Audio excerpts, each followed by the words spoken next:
السلام علیکم ورحمۃ اللہ تعالی وبرکاتہ۔ مرکز اہل سنت جامعہ رضویہ منظر اسلام کے یوٹیوب چینل ہم سبق درس نظامی میں آپ کا خیر مقدم ہے۔ پیارے بچوں، جنہوں نے اب تک ہمارے چینل کو سبسکرائب نہیں کیا ہے وہ ضرور سبسکرائب کر لیں اور بیل آئیکن یعنی گھنٹی بھی بجا دیں تاکہ ہر ویڈیو کی نوٹیفیکیشن اطلاع اپلوڈ کرتے ہی آپ تک پہنچ جائے، اور اپنے ساتھیوں سے بھی شیئر کرنا نہ بھولیں تاکہ ان کو بھی فائدہ حاصل کرنے کا موقع ملے، اور بات پسند آئے تو لائک بھی کیا کریں اور اپنے قلبی تأثر کو ضرور کمنٹ کر کے بتائیں۔ پیارے بچوں، کھولتے ہیں اپنی کتاب توضیح اور کچھ عبارت پڑھ لیتے ہیں۔ بسم اللہ الرحمن الرحیم۔ ثم علم ان كل دلیل من الادلة الشرعية انما يثبت به الحكم اذا كان مشتملا على شرائط تذكر في موضعها، وذلك الا يكون الدليل منسوخا ولا يكون له معارض مساو او راجح، ويكون القياس قد أدى إليه رأي مجتهد حتى لو خالف إجماع المجتهدين يكون باطلا إلى آخر العبارہ۔ پیارے بچوں، آج کے اس سبق میں صاحب شرح اس بات پر زور دے رہے ہیں کہ قضیہ مذکورہ، جس کو ہم کہیں قضایا کلیہ یا قضیہ کلیہ، جس کو صاحب شرح نے بتایا تھا کہ شکل کا کبرا جو ہوگا وہ قضیہ کلیہ ہوگا، وہی مسائل اصول فقہ سے ہوگا، یا ملازمہ جہاں پہ تلازم ہو مقدم و تالی کے مابین تو وہاں پر ملازمہ ہی قضیہ کلیہ کہلائے گا۔ پیارے بچوں، قضیہ کے کلیہ ہونے کے لیے یعنی کوئی بھی دلیل کا جو کبرا ہے، جو قضیہ کلیہ ہے، وہ کلی طور پر کب صادق آئے گا، اس کے بارے میں صاحب کتاب یہاں پر بیان کر رہے ہیں۔ فرماتے ہیں جس طریقے سے نفس قضیہ اس کا جاننا ضروری ہے اور نفس قضیہ مسائل اصول فقہ سے ہے، تو وہ نفس قضیہ کبرا، شکل اول کا کبرا یا ملازمہ، اس کا کلی ہونا صادق تب ہوگا جبکہ اس کے جو شرائط ہوں کلی ہونے کے، وہ شرائط بھی معلوم ہوں۔ لہذا ادلہ شرعیہ میں سے ہر ایک دلیل سے جو حکم ثابت ہوگا وہ اسی وقت ثابت ہوگا کہ جبکہ وہ دلیل اپنے ان تمام تر شرائط پر مشتمل ہو جو شرائط اس کے لیے مذکور ہوتے ہیں۔ مثال کے طور پر دلیل کے لیے یہ بھی شرط ہے کہ دلیل سے حکم ثابت تب ہوگا جبکہ دلیل منسوخ نہ ہو، ادلہ شرع میں سے کوئی بھی دلیل ہو۔ ایسے ہی اس کے لیے یہ بھی شرط ہے کہ دلیل سے حکم ثابت تب ہوگا جبکہ اس دلیل کا کوئی معارض مساوی یا معارض راجح نہ ہو۔ اگر دلیل منسوخ ہے یا دلیل کا کوئی معارض ہے کہ یہ دلیل ایک حکم کو ثابت کر رہی ہے جبکہ دوسری دلیل اس کے خلاف حکم کو ثابت کرے، یا کوئی کسی دلیل کا معارض راجح ہو، تو اس دلیل جو کہ مرجوح ہے، جس کے مقابلے میں معارض راجح موجود ہے، تو اس دلیل مرجوح سے یا دلیل منسوخ سے حکم ثابت نہیں ہوگا۔ ایسی قیاس کے لیے یہ بھی شرط ہوگی کہ قیاس اس مسئلے میں ہو جس تک کسی ایک آدھ مجتہد کی رائے پہنچی ہو، یعنی جس میں کسی مجتہد نے کچھ کہا ہو اور پھر اس کے خلاف آپ قیاس کریں۔ ایسا نہ ہو کہ جس کے بارے میں آپ قیاس کر رہے ہیں وہ اس پر یا اس کے خلاف تمام تر مجتہدین عصر کا اتفاق ہو چکا ہو، کیونکہ اگر کسی مسئلے پر تمام تر مجتہدین عصر کا اتفاق ہو چکا ہے، اجماع ہو چکا ہے، تو وہ اجماع خود ایک دلیل شرعی ہے۔ تو قیاس اسی وقت، قیاس کے لیے یہ بھی شرط ہے کہ وہ مخالف اجماع نہ ہو۔ صرف اور صرف قیاس میں اختلاف اتنا ہی ہوگا کہ کسی نہ کسی ایک آدھ مجتہد کی رائے وہاں تک پہنچی ہو، اس نے کچھ اور کہا ہو اور آپ کچھ اور کہہ رہے ہو، تب تو قیاس مقبول ہوگا۔ لیکن اگر قیاس پورے اجماع کے خلاف ہو گیا تو یہ قیاس مقبول نہیں ہوگا۔ اس لیے قیاس کے لیے شرط ہے کہ وہ اجماع کے مخالف نہ ہو۔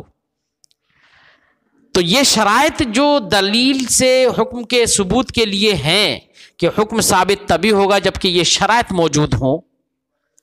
تو اب ما قبل میں جو قضیہ کا ذکر ہوا، اس قضیہ کا کلیہ ہونا تبھی متحقق ہوگا جبکہ ان شرائط کو بھی جانا جائے۔ لہذا قضیہ کے کلیہ ہونے میں ان شرائط کے مباحث کا جاننا بھی دخیل ہے۔ لہذا ان شرائط کے جو مباحث ہیں، ان قیود سے متعلق جو مباحث ہیں، ان مباحث کا جاننا بھی حقیقتاً قضیہ کلیہ کا جاننا ہوگا، کیونکہ قضیہ کا کلیہ ہونا قضیہ کلی طور پر تبھی صادق ہوگی جبکہ یہ سارے شرائط سے وہ مشروط ہو اور یہ شرائط معلوم ہو۔ لہذا ان مباحث کا جن کا تعلق ان شرائط اور قیود سے ہے، ان مباحث کا جاننا بھی قضیہ کلیہ کا ہی جاننا ہے۔ بات سمجھ میں آئی؟ لہذا وہ مباحث جن کا تعلق ان شرائط سے ہے، ان قیود سے ہے، یہ سب کے سب مباحث مسائل اصول فقہ سے ہوں گے۔ یہ بات صاحب کتاب بتا رہے ہیں۔ فرماتے ہیں ثم علم، پھر آپ جان لیجئے ان کل دلیل من الادلۃ الشرعیہ، ادلہ شرعیہ میں سے ہر دلیل انما یثبت به الحکم، اس کے ذریعے سے حکم تبھی ثابت ہوگا اذا کان مشتملا علی شرائط، جبکہ وہ مشتمل ہوں ایسے شرائط پر جن شرائط کو ان کی جگہ میں ذکر کیا جاتا ہے۔ یعنی ہر دلیل کے لیے جو جو شرائط ہیں ان کے مباحث میں ان شرائط کو ذکر کر دیا جاتا ہے۔ وذالک، ان شرائط میں سے یہ بھی بات ہے کہ اللہ یکون الدلیل منسوخا، کہ دلیل منسوخ نہ ہو، ولا یکون له معارض مساوی، اور نہ ہی کسی دلیل کے لیے معارض مساوی ہو، نہ ہی معارض راجح ہو، یہ بھی شرط ہے۔ ویکون القیاس قد ادى الیہ رائے مجتہد، اور قیاس اس طور سے ہو، قیاس کے لیے یہ بھی شرط ہے کہ قیاس اس طور سے ہو کہ اس کی طرف کسی ایک آدھ مجتہد ہی کی رائے پہنچی ہو، تب اور اسی کے خلاف یہ قیاس ہو، تب تو قیاس ہوگا۔ حتی لو خالف اجماع المجتہدین، اگر قیاس سے مجتہدین کے اجماع کے مخالف ہو، یکون باطلا، تو ایسا قیاس بھی باطل ہوگا۔ فالقضیۃ المذکورہ سواء جعلناها کبریٰ، تو وہ قضیہ جس کا ذکر ما قبل میں ہوا، خواہ ہم اس کو کبریٰ بنائیں جیسے کہ شکل اول میں، یا ملازمہ کو بنائیں جیسے کہ قیاس استثنائی میں۔ کلیتاً، تو قضیہ مذکورہ کا کلیہ ہونا انما تصدق کلیتاً، وہ کلی طور پر تبھی صادق ہوگا اذا اشتملت علی هذه القیود، جبکہ وہ قضیہ ان تمام تر قیود پر مشتمل ہو۔ لہذا نفس قضیہ کا جاننا جس طریقے سے مسائل اصول فقہ سے ہے، ایسے ہی اس قضیہ کے قیود اور شرائط کو جاننا بھی مسائل اصول فقہ کا جاننا ہے۔ فرماتے فالعلم بالمباحث المتعلقہ بهذه القیود، تو ان مباحث کا جاننا جن کا تعلق ان قیود سے ہے، یکون علما بالقضیۃ الکلیہ، وہ قضیہ کلیہ ہی کو جاننا ہوگا، التی ہی احدی مقدمتي الدلیل علی مسائل الفقہ، جو کہ قضیہ کلیہ مسائل فقہ پر ذکر کی جانے والی دلیل کے دو مقدموں میں سے ایک ہوتی ہے۔ فیکون تلک المباحث من مسائل اصول الفقہ، تو یہ مباحث جن کا تعلق ان قیود سے ہے، یہ مباحث بھی مسائل اصول فقہ سے ہیں۔ کیا ہیں؟ کس سے ہوں گے؟ مسائل اصول فقہ سے ہوں گے یہ مباحث۔ بات سمجھ میں آ گئی بچوں؟ لہذا ان مباحث کو بھی مسائل اصول فقہ کے طور پر اصول فقہ کی کتابوں میں ذکر کیا جاتا ہے اور ذکر کیا جائے گا۔ کیوں؟ اس لیے کہ ان کا تعلق قضیہ کے کلیہ ہونے سے ہے۔ وَقَوْلُنَا يُتَوَسَّلُ بِهَا إِلَيْهِ، اصول فقہ کی تعریف میں مصنف نے کہا تھا العلم بالقواعد، تو قواعد پر گفتگو کر چکے اب تک۔ العلم بالقواعد التي يتوسل بها آگے کہا تھا، یتوسل بها ایسے قواعد کا جاننا جن کے ذریعے سے پہنچا جائے الیہ فقہ تک، تو فقہ تک پہنچا جائے کس کے ذریعے سے؟ ان قواعد کے ذریعے سے، قضایا کلیہ کے ذریعے سے فقہ تک پہنچا جائے۔ تو صاحب شرح فرماتے ہیں کہ یہاں پر اصول فقہ کی تعریف میں الیہ کہا گیا ہے، یتوسل الیہ، فقہ تک پہنچا جائے، اور فقہ تک پہنچنا ظاہر یہی ہے کہ یہ مجتہد کے ساتھ مختص ہے، کیونکہ مجتہد کے علاوہ کوئی بھی ادلہ اربع میں سے کسی دلیل کے ذریعے سے نہیں پہنچ سکتا۔ مجتہد ہی استنباط و استخراج کے ذریعے سے ادلہ اربع میں سے کسی دلیل کے ذریعے سے فقہ تک پہنچ سکتا ہے۔ اس سے ظاہر یہی ہے کہ فقہ وہ مختص ہے، یا فقہ تک پہنچنا وہ مختص ہے مجتہد کے ساتھ۔ لہذا اس سے صاحب شرح کا مقصود یہ ہے کہ جب یہ معلوم ہو گیا کہ فقہ تک پہنچنا مجتہد کے ساتھ خاص ہے، تو اس کا مطلب یہ ہوا کہ مقلد چونکہ ادلہ اربع میں سے کسی دلیل کے ذریعے سے نہیں پہنچتا ہے فقہ تک، بلکہ مقلد تو قول امام کے ذریعے سے حکم کو جانتا ہے۔ تو اب مباحث تقلید، وہ مباحث جن کا تعلق تقلید سے ہے، وہ مباحث تقلید مسائل اصول فقہ سے، مباحث تقلید اصول فقہ سے نہیں ہوں گے، یعنی ایسے تقلید کا ذکر اصول فقہ کی کتابوں میں نہیں کیا جائے گا۔ اسی لیے بہت سارے علماء نے اصول فقہ کی کتابوں میں مباحث تقلید کو پیش نہیں کیا ہے۔ کیوں؟ اس لیے کہ فقہ، اصول فقہ کے ذریعے سے فقہ تک پہنچا جاتا ہے، اور فقہ تک پہنچنا مجتہد کا کام ہے، مقلد کا کام نہیں ہے۔ اس لیے تقلید کے مباحث اصول فقہ کی کتابوں میں بہت سارے ائمہ نے ذکر نہیں کیے ہیں۔ ہاں، کچھ لوگوں نے مباحث تقلید کو بھی اصول فقہ کی کتابوں میں ذکر کیا ہے، تو انہوں نے ذکر کیوں کر دیا؟ پھر یہ سوال ہوگا، اس کا جواب ابھی ہم آگے دیں گے۔ فرماتے وقولنا، اور ہمارا کہنا یتوسل بہا الیہ، ان ادلہ کے ذریعے، ان قواعد کے ذریعے سے فقہ تک پہنچا جاتا ہے۔ ظاہر یہ ہے ان ھذا یختص بالمجتہد، یہ فقہ تک پہنچنا یہ مجتہد کے ساتھ مختص ہے۔ کیوں؟ فإن المبحوث عنہ فی ھذا العلم قواعد، فإن المبحوث عنہ فی ھذا العلم قواعد یتوسل المجتہد بہا الی الفقہ، کیونکہ اصول فقہ کے اندر جن قواعد سے بحث کی جاتی ہے وہ ایسے قواعد ہیں جن کے ذریعے سے مجتہد فقہ تک پہنچتا ہے۔ فإن المتوصل إلى الفقہ ليس إلا المجتہد، لہذا فقہ تک پہنچنے والا صرف اور صرف مجتہد ہی ہوگا۔ کیوں؟ فقہ تک پہنچنے کے لیے ضروری ہے ملکہ استنباط کا ہونا، اور ملکہ استنباط مجتہد کے ساتھ مختص ہوتا ہے، اس لیے فقہ تک صرف اور صرف مجتہد پہنچ سکتا ہے۔ فإن الفقہ هو العلم بالأحکام من الأدلة التي ليس دلیل المقلد منها، فرماتے کیونکہ فقہ نام ہے ایسے احکام کے جاننے کا، فقہ نام ہے احکام کے جاننے کا ان دلیلوں سے، یعنی ادلہ اربع میں سے کسی دلیل سے، التی لیسا دلیل المقلد منہا، کہ مقلد کی دلیل ان ادلہ اربع میں سے کوئی بھی نہیں ہے۔ فلہذا جب مقلد کی دلیل ادلہ اربع میں سے نہیں ہے، جبکہ فقہ نام ہے ادلہ اربع میں سے کسی ایک کے ذریعے سے احکام کو، یا ادلہ اربع کے ذریعے سے احکام کو جاننے کا، اور دلیل مقلد ان میں سے ہے نہیں، فلہذا لم یذکر مباحث التقلید والاستفتاء فی کتبنا، اس لیے ہماری کتابوں میں، اصول فقہ کی کتابوں میں تقلید اور استفتاء کے مباحث کا ذکر نہیں کیا گیا ہے۔ ولا یبعد ان یقال، اور بعید نہیں ہے کہ یہ بات کہی جائے، کیا صاحب شرح یہاں سے یہ بتانا چاہتے ہیں کہ فقہ کو مجتہد اور مقلد دونوں کے لیے عام مانا جائے، یہ بھی کوئی بعید نہیں ہے۔ کیوں؟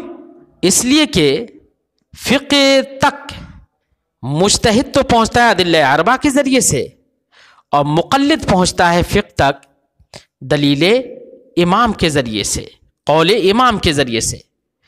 تو قول امام مقلد کی دلیل ہوتا ہے، وہ اس دلیل سے پہنچتا ہے، لہذا حکم تک یا حکم کے علم تک ادلہ کے ذریعے سے پہنچنا یہ عام ہو، خواہ مجتہد پہنچے ادلہ اربعہ کے ذریعے یا مقلد پہنچے قول امام کے ذریعے۔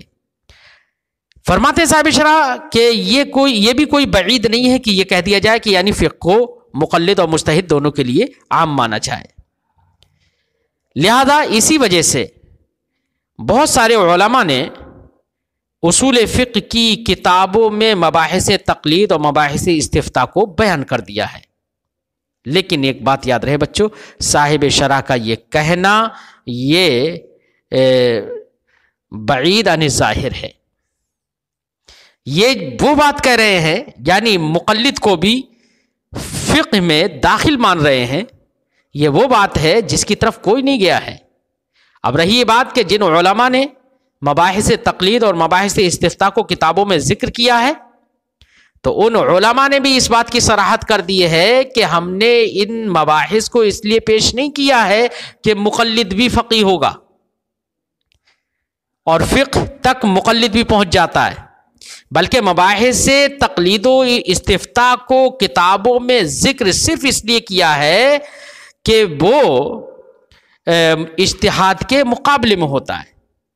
تو تقابل کے طور پر ان کو پیش کر دیا ہے کہ جس طرح سے اجتہاد کے مسائل، اجتہاد کی بحثیں ذکر کی گئی ہیں، اور اس کے مقابلے میں یہ ہے کہ مقلد اجتہاد نہیں کر پاتا ہے، تو عدم اجتہاد اس کے مقابلے میں ہوا، تو اس تقابل کی بنا پر انہوں نے مباحث کا ذکر کیا ہے، نہ کہ اس بنا پر کہ مقلد بھی مجتہد ہے، مقلد بھی فقہ تک پہنچتا ہے۔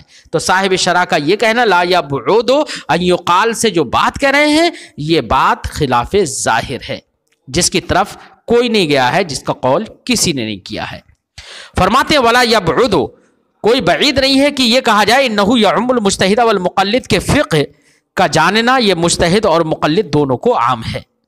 فالادلۃ الاربعہ انما یتوصل بها المجتہد، تو ادلہ اربعہ کے ذریعے سے تو فقہ تک مجتہد ہی پہنچتا ہے، للمقلد مقلد نہیں پہنچتا۔ فاما المقلد، رہا مقلد، فالدلیل عنده قول المجتہد، تو اس کے نزدیک دلیل تو مجتہد کا قول ہوتا ہے، اس کے اپنے امام کا قول ہوتا ہے۔ فالمقلد یقول، تو مقلد جب کہے گا تو وہ کہے گا یقول، کہے گا ھذا الحکم واقع عندی، یہ حکم میرے نزدیک ثابت ہے، لیکن یہ نہیں کہے گا کہ اس پر دلیل یہ ہے، بلکہ وہ کہے گا لأنہ ادى الیہ، وہ دلیل اس کے ثبوت پر کیا دے گا، لأنہ ادى الیہ رائے ابی حنیفہ، کہ کوئی حنفی مقلد اگر یہ کہے کہ یہ حکم میرے نزدیک ثابت ہے، مثلا وطر واجب ہے میرے نزدیک، تو دلیل الگ سے نہیں دے گا بلکہ قول امام کو پیش کرے گا۔ کیوں؟ وہ کہے گا لأنہ ادى الیہ قول ابی حنیفہ، رائے ابی حنیفہ، کیونکہ اس تک امام اعظم ابو حنیفہ کی رائے پہنچی ہے اور امام اعظم ابو حنیفہ نے اس کو واجب مانا ہے۔ تو ابھی اس نے دلیل کے طور پر یہ کہے گا لأنہ ادى الیہ رائے ابی حنیفہ، یہ صغرا ہو گیا، اور کبرا میں کہے گا وَكُلُّ مَا أَدَّى إِلَيْهِ رَأْيُهُ فَهُوَ وَاقِعٌ عِندِي، اور ہر وہ حکم جس تک امام اعظم ابو حنیفہ کی رائے پہنچی ہو وہ میرے نزدیک ثابت ہے۔ تو یہاں پر اس نے قول امام کو دلیل بنایا۔ فالقضیۃ الثانیہ من اصول الفقہ، لہذا قضیہ ثانیہ یہ قضیہ کلیہ ہے، کبرا ہے، یہ اصول فقہ سے ہوگا۔ اس کا مطلب مجتہد مقلد کا یہ قول بھی اصول فقہ سے ہوگا، کیونکہ وہ بھی فقہ تک پہنچا قول امام کے ذریعے۔ فلہذا صاحب شرح فرماتے ہیں اسی وجہ سے بعض علماء نے کتب اصول میں مباحث تقلید و استفتاء کو ذکر کیا ہے۔ فلہذا ذکر بعض العلماء، اسی وجہ سے بعض علماء نے ذکر کیا ہے کتب اصول میں مباحث تقلید کو اور مباحث استفتاء کو۔ فعلی ھذا علم اصول الفقہ، لہذا اگر فقہ تک پہنچنا مجتہد اور مقلد دونوں کو عام مانا جائے تو اب اس بنا پر علم اصول فقہ کسے کہیں گے؟ تو کہتے ہیں اب اس بنا پر علم اصول فقہ کی تعریف ہوگی هو العلم بالقواعد التي يتوصل بها الى مسائل الفقہ، کہ علم اصول فقہ وہ ایسے قواعد کا جاننا ہے جن کے ذریعے سے مسائل فقہ تک پہنچا جائے۔ تو الہ جو اس سے پہلے تو جو الہ کہا فقہ تک پہنچنا، تو فقہ تک پہنچنا تو بچوں صرف اور صرف ادلہ اربع کے ذریعے سے ہو سکتا ہے، جو ادلہ اربع میں سے کوئی مجتہد کی جو مقلد کی جو دلیل ہے وہ ادلہ اربع میں سے کوئی بھی نہیں ہے۔ اس کا مطلب فقہ تک مجتہد نہیں، فقہ تک مقلد نہیں پہنچ سکتا۔ اب اگر مقلد کو بھی داخل مانا جائے تو ایسی صورتوں اصول فقہ کی تعریف بدلنا پڑے گی، اور کہا جائے گا کہ علم اصول فقہ وہ علم ایسے قواعد کے جاننے کا نام ہے جن کے ذریعے سے مسائل فقہ تک پہنچا جائے، نہ کہ فقہ تک۔ مسائل فقہ تک تو یہ بھی پہنچ جا رہا ہے، مقلد بھی پہنچ جا رہا ہے قول امام کے ذریعے سے، لیکن فقہ تک نہیں پہنچ رہا ہے۔ کیوں؟ کیونکہ فقہ تک پہنچنے کے لیے ضروری ہے ملکہ استنباط کا ہونا، اور ملکہ استنباط یہ مجتہد کے ساتھ خاص ہے۔ تو انہوں نے اس قول کی بنا پر صاحب شرح نے علم اصول فقہ کی تعریف ہی بدل دی۔ یہ قول ان کا، صاحب شرح کا یہ قول تمام علماء کے خلاف ہے، اس کی طرف کوئی نہیں گیا ہے، اور جن علماء نے مباحث تقلید کو پیش کیا ہے کتابوں میں، انہوں نے صرف بطور مقابلہ پیش کیا ہے، نہ کہ اس بنا پر کہ ان کا جاننا بھی فقہ ہے۔ فرماتے ہیں لہذا علم اصول فقہ وہ علم ہوگا، وہ ایسے قواعد کے جاننے کا نام ہوگا التی یتوصل بها الى مسائل الفقہ، جن کے ذریعے سے مسائل فقہ تک پہنچا جائے۔ ولا یقال، یہ نہیں کہا جائے گا اب اصول فقہ کی تعریف میں الى الفقہ، یعنی الى الفقہ نہیں کہا جائے گا یعنی جن کے ذریعے سے فقہ تک پہنچا جائے، بلکہ کیا کہا جائے گا الى مسائل الفقہ۔ لان الفقہ هو العلم بالاحکام من الادلہ، کیونکہ فقہ تو نام ہے احکام کو ادلہ اربع، ادلہ مخصوصہ سے جاننے کا، اور جو مقلد کی دلیل ہے وہ انہیں ادلہ مخصوصہ میں سے کوئی بھی نہیں ہے، اس لیے الی الفقہ نہیں کہا جائے گا، الی مسائل الفقہ کہا جائے گا۔ وقولنا، اب کوئی اعتراض کر سکتا ہے کہ ٹھیک ہے اب تو آپ نے یہ بھی کہہ دیا کہ مقلد مسائل فقہ تک پہنچتا ہے، تو پھر علی وجہ تحقیق آگے جو تعریف ہے، تعریف میں علی وجہ تحقیق لفظ مذکور ہے، اس کا کیا مطلب ہوگا؟ جبکہ اعلیٰ وجہ تحقیق کا مطلب ہی یہی تھا اظہار ثواب کے لیے، اور یہ اظہار ثواب، اظہار درستگی یہ تو ایک مجتہد ہی کر سکتا ہے، مقلد تو کر نہیں سکتا۔ تو اعلیٰ وجہ تحقیق کا کیا مطلب ہوگا؟